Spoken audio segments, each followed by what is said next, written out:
Hello, everybody, and it's a rare recap podcast for a non-UFC event because there was no UFC this weekend. Had a lovely Saturday without the fights. Went out, saw Dune 2. It was great. Had my problems with it. I'm a real nitpicker and like a big Dune novel fan. I don't think there's possible for there to be a movie adaptation that possibly makes me entirely happy of the book because I have, over the years and over the various rereadings of the novels and reading the follow-up novels, I've developed so much like random headcanon. I'm pondering myself, all right, I don't really love that casting, but is it because of things that are actually in the book? Or is it because of stuff that I've added since? So there were a few bits of that, and there was two scenes I really didn't particularly care for. But the movie is fantastic. If you've not seen it, go see it. Boom. Awesome. And also, just went out for a good hike, BJJ class, etc. It is nice to have a Saturday free of the fights every once in a while. But on Friday, there was Professional Fighters League, PFL 3, their 2024 season. If you have not watched PFL before, here's the deal. They have probably the second most talented roster outside, the most talented roster outside of the UFC. Because they have a number of ex-UFC fighters that are, probably still UFC caliber. I mean, like, just on this card alone, you had Don Madge, Brett Johns, Kai Kamaka, I think, maybe even. Let's see here. What was Kamaka's record in the UFC? He went out on a draw and 2 losses. I guess you could argue he's not, but like, Brett Johns had a successful run in the UFC. Enrique Brizola had a successful run in the UFC. And I think like Johns and Don Madge were both like wanted to resign and didn't. Barzola. Wow. Okay. Barzola, like Kamaka, went out on a draw. That is very weird considering how few draws there are in UFC history to have 2 guys on this card who not only had draws in the UFC, but their final fights in the UFC were draws. That's kind of bizarre. His was with Rani Yaya. But like Brett Johns famously hit let's see here, his run in the UFC was winning over Kwaku Kang, Albert Marias, calf slice ring in 30 seconds. Joe Soto. If you've not seen that fight, go check it out. Then losing to Aljamain Sterling and Pedro Munoz, still same there. And then beating Tony Gravely and Montel Jackson and departing the promotion. And going to Bellator, where he, outside of losing to Danny Sabatello, had a pretty good run.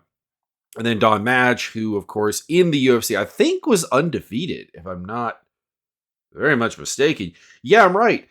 He won over T. Edwards by head kick and punches and decisions Faris Siam, who is still in the UFC. And then he had a bunch of, wow. All right, this is just bad luck. All right, he got booked against Magomed Mustafayev, who withdrew. He got booked against Guram Kutataladze, who withdrew. He got booked against Nasrat Hatparast. Apparently, this was him. He had visa issues for this one. And then got booked against Guram Kutataladze, who got injured and pulled out. So, 4 straight canceled bouts. Where it was Las Vegas, Nevada. Okay, so interesting. Don Madge, some level of visa issues. But anyways, they're on this card. And you have a bunch of other, they've been rating the Russian market heavily. Murad Ramazanov on this card, Timur Kizriev. You, of course, have the Bellator Exiles acquisitions, Brennan Ward, Adam Boric, Neiman Gracie, Goto Yamauchi, Justin Gonzalez, etc., Andrei Korshkov.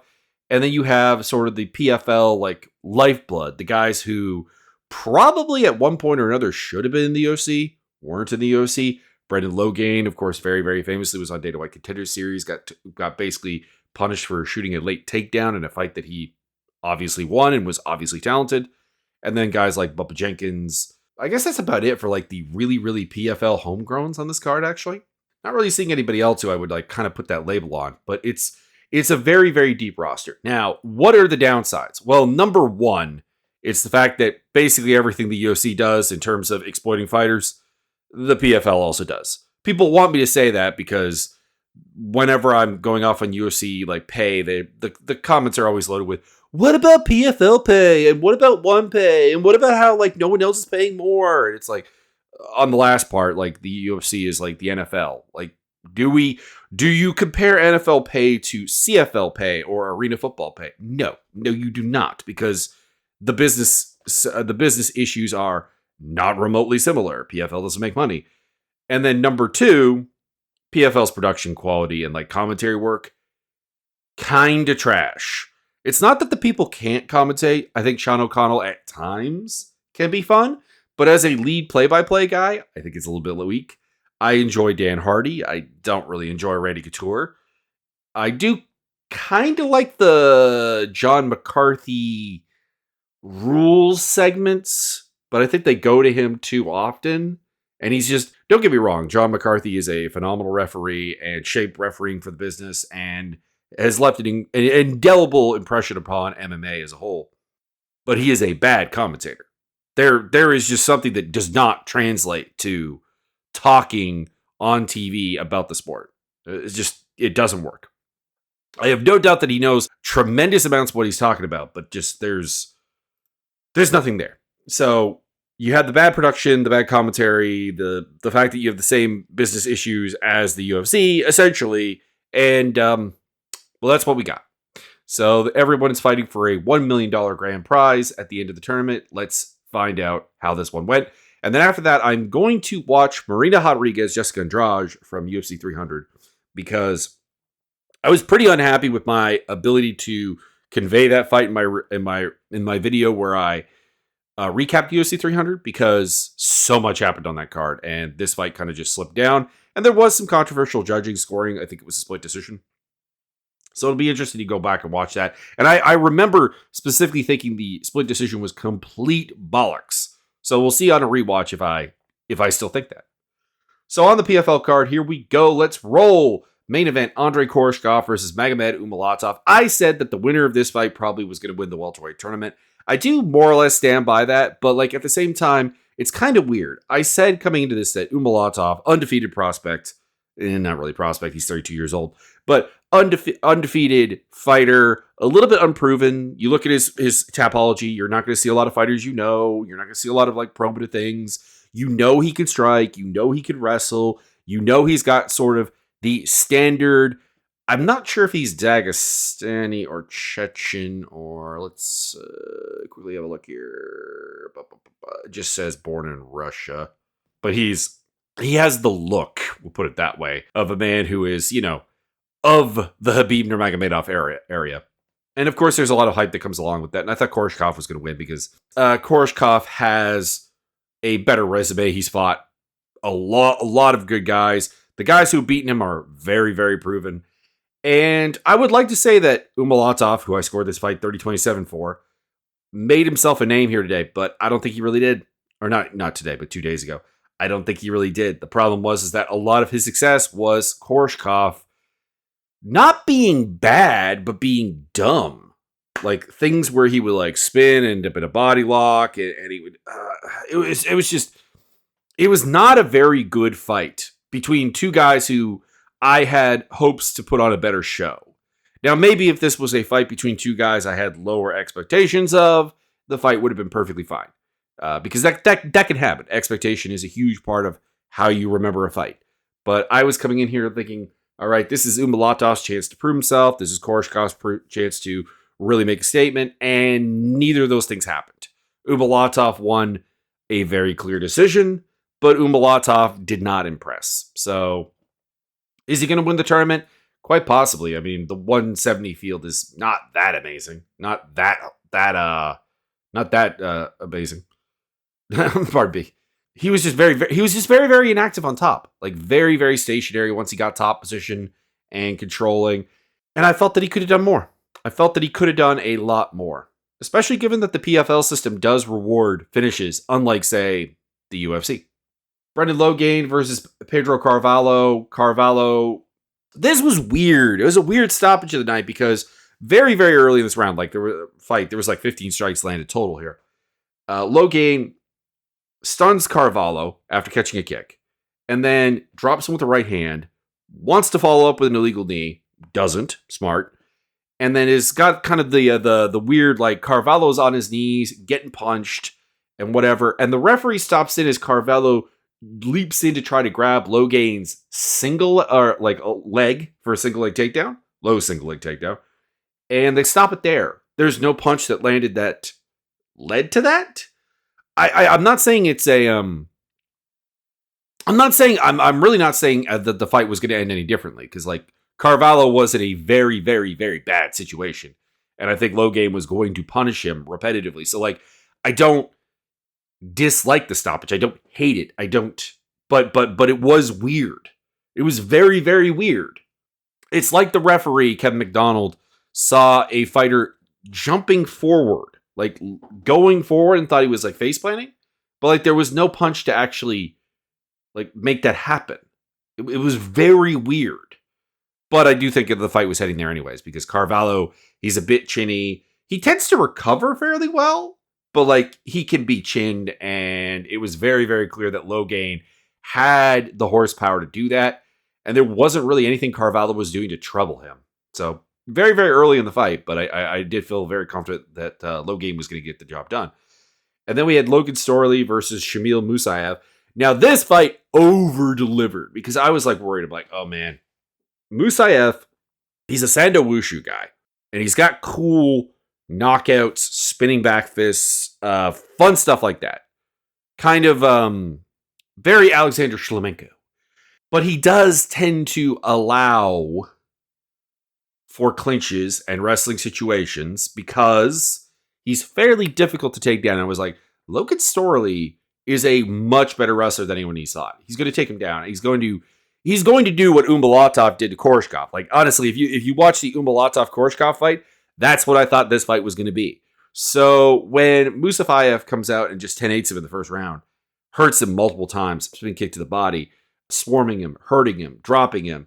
Storley is on life support at one point. He can't impose his will. He's getting lit up. The bell saves his life. And then in the second round, he, Storley appears to have recovered, comes out and starts pressuring again, and then just gets dropped again. And just tries to go for a takedown, gets his limp body slammed to the canvas.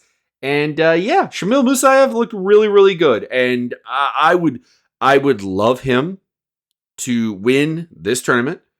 I don't know if he can, because Logan Storley always has the problem that I think he realistically probably is a 155er. He's 5'9", which is very, very, very short. Not very, very short, but like it's well below the average height of a welterweight who's taking this very seriously. And he's never come across me as like particularly thick. There's nothing about him that goes into the fight and you're like, all right, I understand why this man is like doing the Sean Shirk thing, if you know what I mean. You know, a short guy in a weight class that usually isn't that short. Joaquin Buckley at 185 was like another example of that. But like, that's kind of the thing, is like, he is in the same weight class as Joaquin Buckley, 1 inch shorter than Buckley, and not anywhere near as thick. It's still a concern that like Musayev won this fight because Storley is just, while very, very good at wrestling, from the same hometown as Brock Lesnar, very weird, high pedigree, is not that physical. And obviously has never particularly developed a particularly great striking game to go with that. So someone like Umbalatov, who has I would say on paper, worse wrestling game than Storley, but is much bigger, might still be able to do what I thought Storley was going to do to Musayev. And then you have other guys in this tournament like Ramazanov, kind of the same thing. Again, much bigger with similar skill set, if weaker skill set, but the physicality to make that happen. Those are probably the only two, because Koreshkov can wrestle, Don Madge can wrestle, Brendan Ward can wrestle, but they're not really guys who are going to just grind it out. Honestly, they're going to try and do like fun stuff that should give Musayev room to have like good fights. So it depends on who he ends up fighting, but like if he gets Ramazanov or Umbalatov at any point, I am worried that he, while being the most exciting of the three big Russians, is the one most vulnerable to just getting beat. Gabriel Alves Braga, who sadly had his father pass away in a murder So, like, we're not talking like natural causes or long battle with illness. No, it is a tragic, like, death of a man who was only in his 40s. And he went out there. Now, to be clear here, I hate how PFL does the so the PFL announcer comes out, he's like, this is an MMA specialist, Justin Gonzalez, or what, I forget what the order is. But like the MMA specialist thing is just weird. And they did it multiple times. So like this is not the only person that got this. But it's like weird. Just say MMA fighter, because they're not a specialist if they're an MMA fighter. If MMA is their thing. Anyways. Gonzalez was trying to get the takedown, wasn't having a lot of success. Did get Braga down along the fence. Not much happening. They end up standing up, and then Braga drops Gonzalez right before the bell. I think it was literally 1 second left in the round. Am I incorrect? Yeah, 1 second left in the first round. So an emotional, heck of a payoff moment for Gabriel Alves Braga, who has a chance to win this tournament. He's not my pick, but he does have a chance to win a tournament. It's a pretty stacked 145 class. There's a lot of 145ers I could see winning it. I could see Brendan Logain, who we talked about earlier.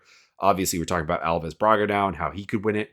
And Bubba Jenkins is an option, although we'll talk about him in a bit and how that took a hit. Adam Boric is my pick.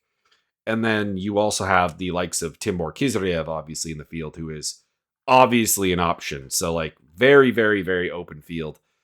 Big win for Alves Braga. Sorry, I'm losing my voice here. But not a fantastic fight, but at the same time, a heck of an emotional payoff. Goto Yamamuchi just beat up Neiman Gracie. I believe Gracie got a round here, and I said I was fairly interested to see MMA decisions, if you please. I forgot I wanted to go over this decision. There it is. Yamamuchi Gracie. Which round ended up going to Gracie? The second round. Yeah, I could see it. The second round was the round where Yamamuchi didn't really hurt him, but like I had a 10-8 first round. I had 10-9s the rest of the way. Yamamuchi had not the greatest, like not the most active striking in the world, but when he committed to stuff and he wanted to, he could hurt Gracie. And Gracie could not get him down. Wound up flopping to his back a lot. Lots of caught kicks. It's kind of disappointing to see because like Neiman Gracie was the Gracie that was seemingly at one point actually going to kind of break out and be a modern fighter. Like a guy who could strike and could wrestle, could grapple. He was more than just jiu-jitsu. And this fight, he was rendered just completely impotent because he couldn't get a takedown and he could not strike with Goto Yamamuchi for any long period of time. He was stuck. It's kind of weird because Yamamuchi is a former featherweight and he, speaking of like, compared to like Logan Storley, for example, he looks the part of the thick powerball. I still think he's probably more of a lightweight, but, you know, there you go. Did the job, didn't get a finish, won by decision, which I picked, so hey, there you go. Bubba Jenkins kind of got schooled by Kai Kamaka. I scored all 3 rounds for Kamaka. He was able to stuff Jenkins' takedowns, not necessarily, but like he would get taken down and get right back up. He would not accept position with Jenkins. And on the feet, the fact that Jenkins is an idiot, I'm serious about this. I really do not like the game that Bubba Jenkins has developed. I wanted Bubba Jenkins to be good. Fantastic wrestling pedigree out of Arizona State. Fantastic athlete. Nothing was stopping this guy. He just needed to develop some proper tools to build onto his wrestling game as a striker, and he was going to be very, very, very good. And instead, he went with like I was trying to come up with it, but like here in Canada, we have the Dollar Store. And the Dollar Store has like these knockoff chocolate bars. Like they call it like the Titan bar. It's really like a knockoff stickers. That's Bubba Jenkins to like Roy Jones Jr.'s striking. Because he sees things like, oh, it would be cool to be able to do that. Okay, but that doesn't fit your game. I don't care. I'm going to work on it. I'm going to make it happen. I'm going to be this slick boxing threat. Oh my God. And it does not work. It does not work. Like he wins fights when he's able to just wrestle people. Obviously, because he's still a phenomenal wrestler. Even at the age of 36, dude is an amazing athlete. And he's quite large for the division. You could see that in this fight with Kai Kamaka. Very, very much he looked a weight class larger. But when he can't just control people, his striking is actually kind of garbage, and he just gets teed off on. Anyways, Kai Kamaka won. Great moment. Adam Boric versus Enrique Barzola went exactly like I thought it was going to, in the sense that Barzola is absolutely blessed by by some Peruvian god, Chin, held up, despite taking a huge amount of beating, and Boric actually getting tired of beating him up late in the fight, allowing Barzola to have some late success. But yeah, the other thing I was surprised by is I think Boric only went for like one flying knee. I feel like he should have gone for more. He might have actually gotten the finish, particularly I think it was in the second round where he had Barzola quite hurt. It was basically the first and second round were like the same thing, where like Barzola would get dropped or like really really hurt, and then come back somehow late in the round. It was an outstanding fight. If you want one fight from this card to go watch, you're like, I don't know about this PFL thing. I don't know if I want to invest in it. This fight is worth your time. It's not necessarily going to sell you on the product overall, but it'll sell you on Adam Boric, I think, and Enrique Barzola. Timur Khizriev won a pretty unimpressive grinding affair against Brett Johns, which is unfortunate. Brett Johns is just too small, and his game is suited to being the bigger guy. Leandro Staropoli got absolutely ragdolled by Murad Ramazanov to a rear naked choke.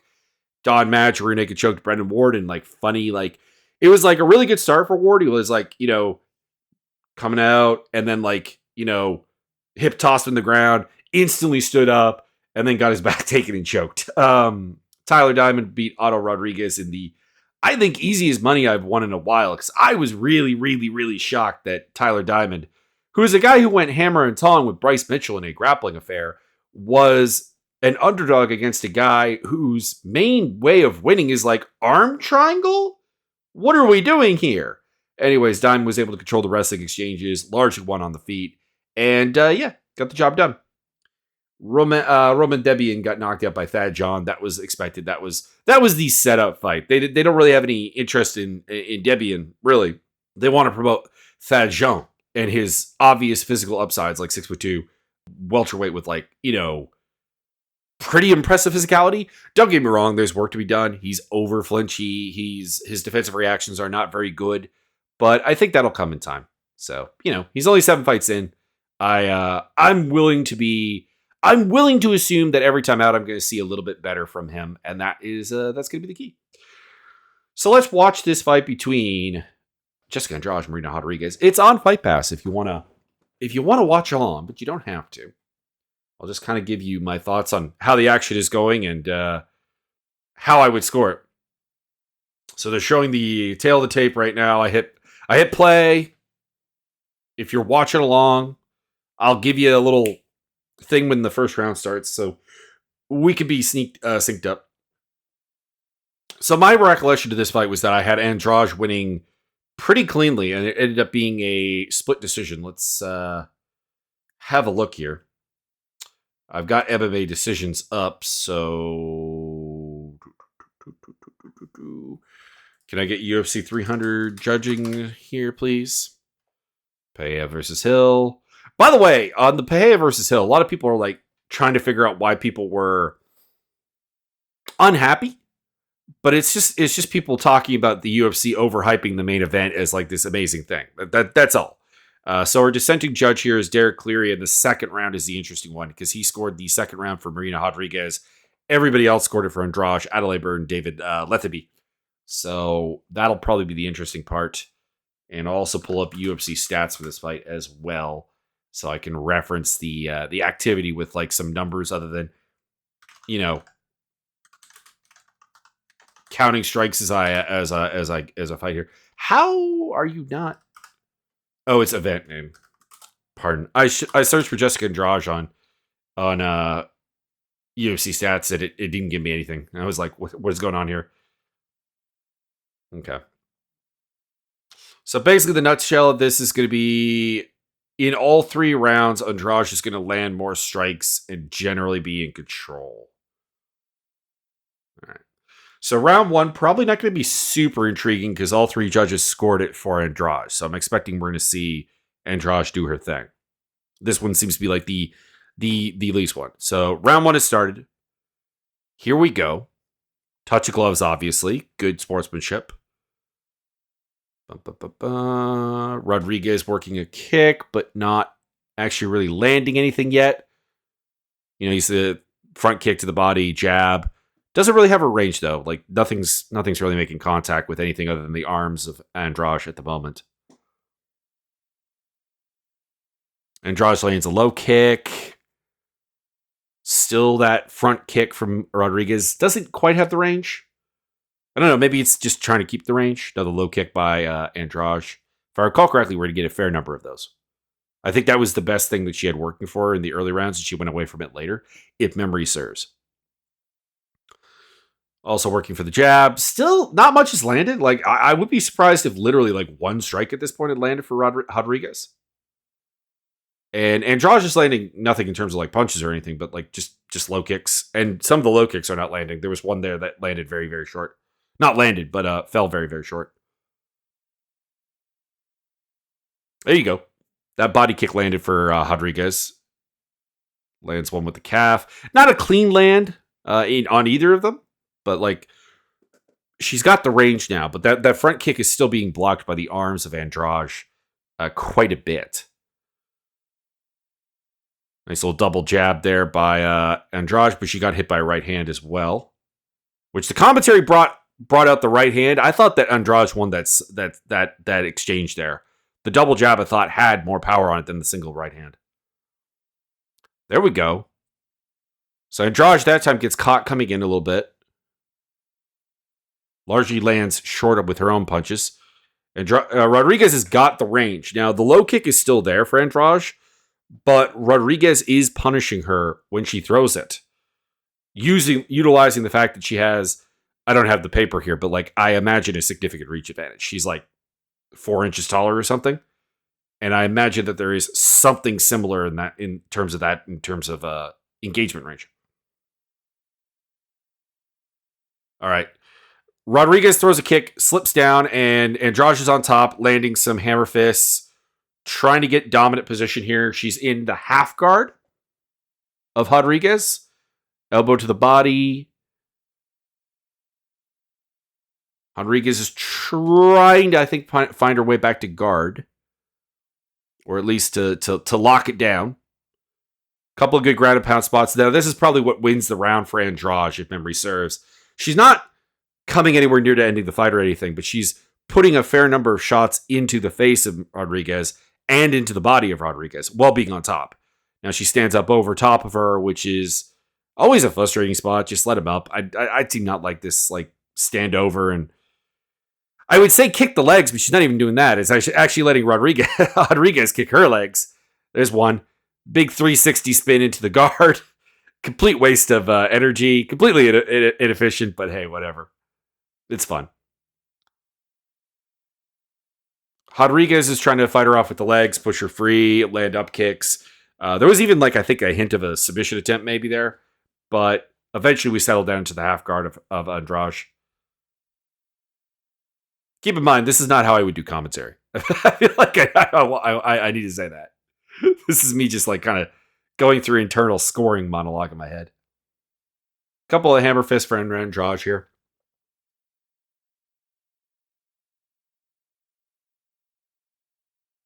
Trying to trap the arm, maybe go for the crucifix. Does get the side control. Couple of knees from bottom by Rodriguez to the body. We got about a minute left. Rodriguez is going for I'm just going to call it a headlock because there is no submission against Jessica Andrade in this position. So this is just kind of like hugging her to you. I mean, okay, now it is a Darce, but like, no, you're not going to Darce choke Jessica Andrade from north-south position when she has the north-south position. That's insane. Back to side control, and the choke is for what it's worth. The choke is broken. I didn't think she was going for a Darce choke there. Like, part of my brain was like, is she going for a Darce choke? But part of me is like, nah, you're not going to try and Darce choke Jessica Andrade from bottom. Are you crazy? And like not even bottom like guard or bottom in a scramble or anything, but like bottom side control. Like no. Anyways, we're at the end of the round. Andrade won the round very clearly. The takedown, I think, not takedown, the slip that led to the ground exchange, obviously dominating the round. And despite the fact that Rodriguez was pretty active from bottom, there is no question that the grappling phases went to Andrade. And as a stand-up game, it was starting to go against Andrade. She was starting to get timed. She was starting to eat shit coming into the entries. But she didn't really get hurt or anything. There wasn't anything big. Listening to the corner here. I'm not sure which corner I'm listening to is the problem, but somebody is talking about wanting more calf kicks. I assume Andrade. But like, it could go for either of them. Like, they were both having successful calf kicks. Hey, Don Fry.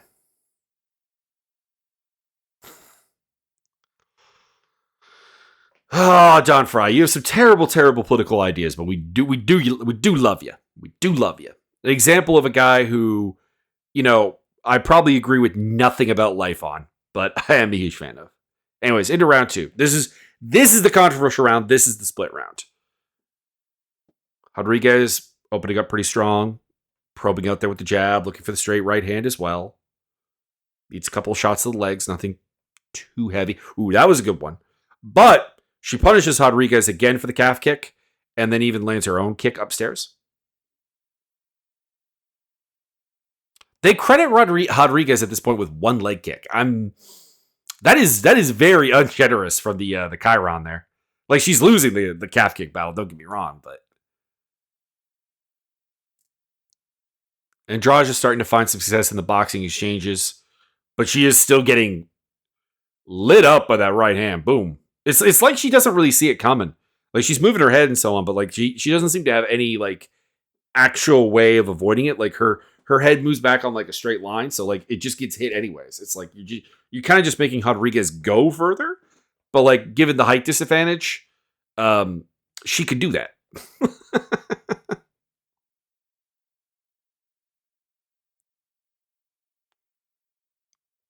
The calf kicks are still there for Andrade, but she's getting punished every she does it. Like right there, she hits the calf kick and then gets hit by like, it was a 3-piece thrown. I think the last part of it like missed off, so like maybe it's a 2-piece technically, but still, it's a good adjustment from Rodriguez.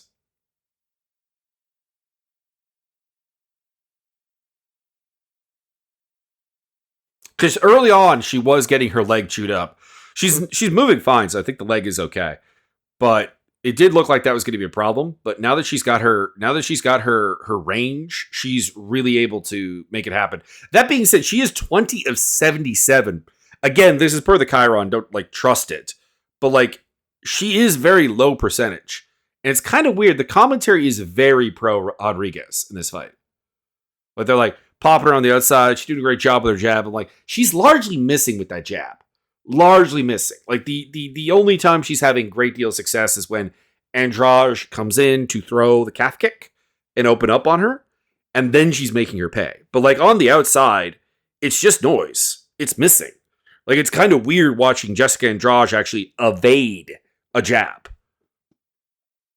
Maybe that's the problem with the commentary. They're just like they don't know how to process the idea that like Andrade is actually diffusing a jab fairly well. Not the right hand though. The right straight is still very much there.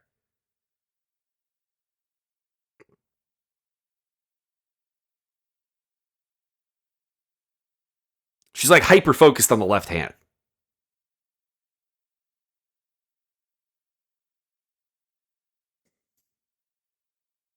There's a good little 3-piece there by Rodriguez.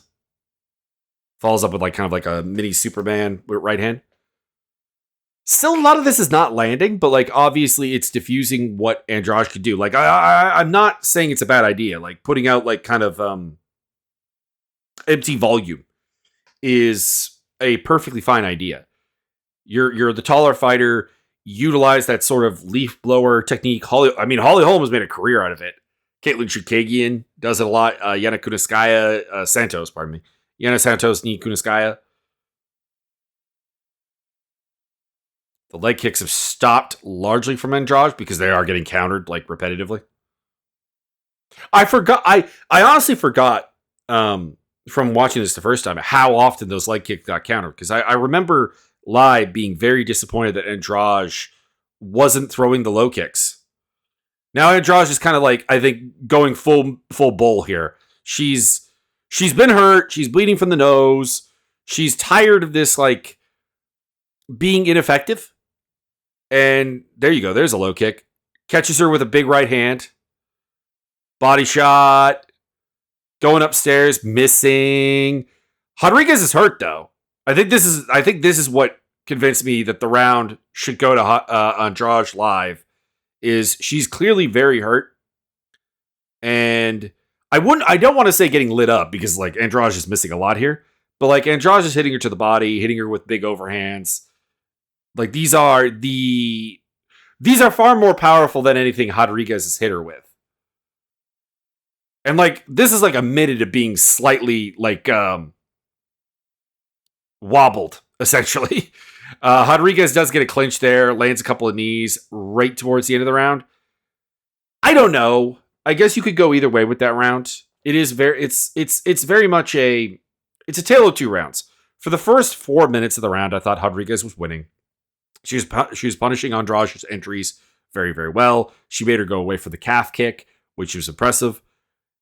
But towards the end, I don't know. I have a hard time looking at somebody who was like, I don't want to say out on their feet, but like significantly compromised for like a good 45 seconds there. And probably, I imagine, the like, I don't know, 10 to 20 of the hardest shots of the fight so far in that time period.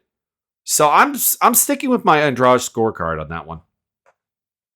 And then this third round is universally scored for Rodriguez. So we'll see how that goes. If I look at the significant strikes, Andrade is going to outland her per UFC stats and get a takedown. Oh, I think there's going to be a power guillotine here in the third. Submission attempt. I think that's maybe what gives it to Rodriguez. Countdown to the UFC 300 pay-per-view. Old school graphics. Here we go. Andrade versus Rodriguez, round number 3. Rodriguez coming out with not much. Like I thought we were going to get a storm of activity, but it didn't really come there. And Andrade is looking to find a comfortable pocket to land her low kicks, her calf kicks, and to work her. Well, the overhand right has been her best punch. Oh, spinning back fist from Rodriguez. Okay. So between the spinning back fist and the power guillotine that I think is coming, that might swing the round. Failed spinning back fist by Andrade there. She spins again. Andrade is... I'm going to take a moment to talk about Andrade here. Andrade is... Because I said this on Twitter to somebody when we were discussing this. Andrade is someone who has succeeded despite everything not being there to... None of the tools to succeed being there. Because she's a phenomenal athlete. She's got all the physical tools. Don't get me wrong. But like her coaching appears to be just garbage. And I mean this like on a personal level, because they had her doing the OnlyFans stuff, which she didn't want to do. I'm not anti-OnlyFans, but like if your model doesn't want to do it, do not do it. Your fighter doesn't want to do it, don't do it. And like just the pressure and the abuse, the financial abuse as well of the relationship. Imagine if Jessica Andrade had like a decent coach. I don't even mean like a good coach. I don't even mean like ATT. I don't even mean like Rafael Cordero or Henry Hooft. I mean like just somebody who had vague competency. Anyways, Rodriguez is starting to take over the round again. Again, it's the punishing the entries and also now being able to chase up. Oh, there we go. Takedown. Semi caught the kick and then like just ragdolled Rodriguez to the mat. All right, we're on the ground. This is what scored the first round for Andrade. So let's see if she can do some good work again. Rodriguez doing a better job of kicking her off, looking for an up kick. Gets up, gets absolutely plastered. I think she is hurt, but like it's hurt like she was in the first round. She's not out of it, but she would like some time to recover. she would like a moment. Unfortunately, Andrade does oblige her by like not really following up. There's that right hand again for Rodriguez. It's like Andrade entirely focused her defensive striking on defending the jab and has nothing for the power hand. And don't get me wrong, defending the jab is a huge part of defensive striking, but it is overly simplistic, we'll put it that way. It's not like Rodriguez is known for like just being a jabber. Like she's a volume puncher, essentially. Jump knee by Rodriguez does land, but gets her leg caught. Here's the power guillotine. Yeah. How close is this?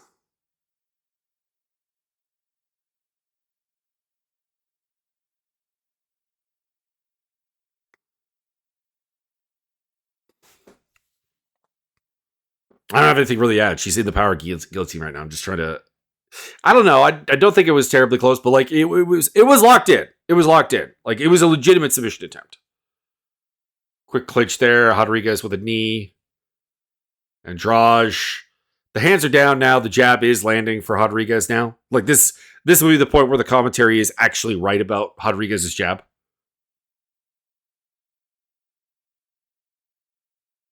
I think they tried to correct on the jab when they saw the numbers that she was like landing such a low percentage. I don't know if they saw it or if the booth provided for them, whatever. But they showed it on the screen, and then they started being like, "It's just there to like keep her mind off it." And like it is, but like I don't know, it just didn't match up with the praise they were giving back in the first round.